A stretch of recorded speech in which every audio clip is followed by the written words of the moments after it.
द्रौपदी के स्वयंवर में जाते वक्त श्री कृष्ण ने अर्जुन को समझाते हुए कहते हैं, हे पार्थ, तराजू पर पैर संभल कर रखना, संतुलन बराबर रखना, लक्ष्य मछली की आंख पर ही केंद्रित हो, उसका खास ख्याल रखना। ये सुनकर अर्जुन ने कहा, हे प्रभु, सब कुछ अगर मुझे ही करना है तो फिर आप क्या करोगे? वासुदेव हंसते हुए बोले, हे पार्थ, जो आपसे नहीं होगा वह मैं करूँगा। पार्थ ने कहा, प्रभु, ऐसा क्या है जो मैं नहीं कर सकता? वासुदेव फिर हंसे और बोले, जिस अस्थिर, विचलित, हिलते हुए पानी में तुम मछली का निशाना साधोगे, उस विचलित पानी को स्थिर मैं रखूँगा।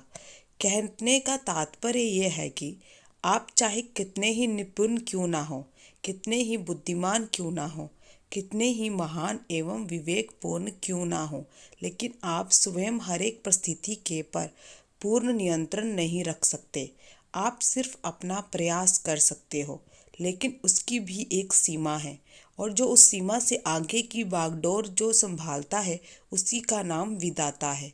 उसी विधाता ने अपनी सारी जिम्मेदारियां ले रखी हैं, लेकिन आप हो कि सारी जिम्मेदारी खुद ही लिए फिरते हो।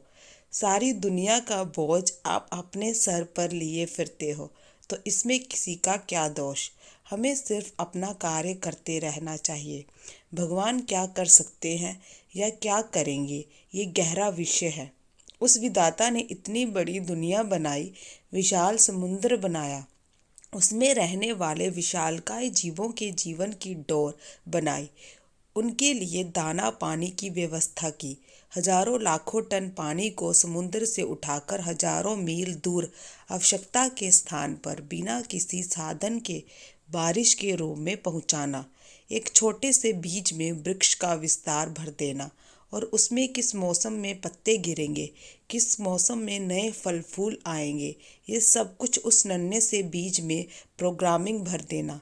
उस विधाता ने चींटी से लेकर विशालकाय हाथी जैसे जीवों का दाना पानी उसकी व्यवस्था के हिसाब से की है। उसमें विश्वास रखकर कर्म कर। जो तुझे नहीं दिख रहा है वो उसे दिख रहा है। जो कुछ तुझे मिल रहा है वो तेरे भूतकाल का फल है, और भविष्य तेरे वर्तमान के कर्म के बीज पर टिका है। इसलिए परेशान और हैरान मत हो। जो कुछ मिल रहा है वो तेरे द्वारा ही किया हुआ कर्म का फल है, और उस विधि के विधान में सब नियत है। यहाँ राजा और रंक सब तेरे कर्मों का फल है। उसे किसी को राजा और किसी को रंक बनाकर कुछ नहीं मिलेगा। वो सब तेरे द्वारा बोए गए बीजों का ही प्रत्यक्ष फल है। वो सदा परम है। वो तेरे साथ अन्याय नहीं होने देगा, विश्वास रख।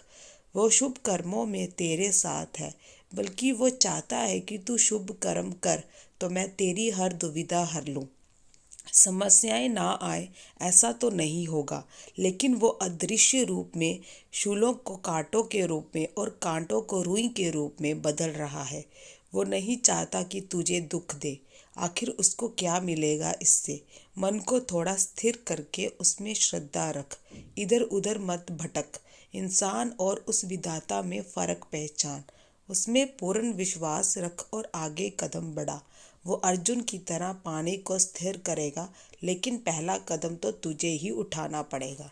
अगर आपको हमारी ये वीडियो अच्छी लगी हो तो हमारे चैनल को लाइक, सब्सक्राइब, शेयर, कमेंट जरूर कीजिएगा। धन्यवाद।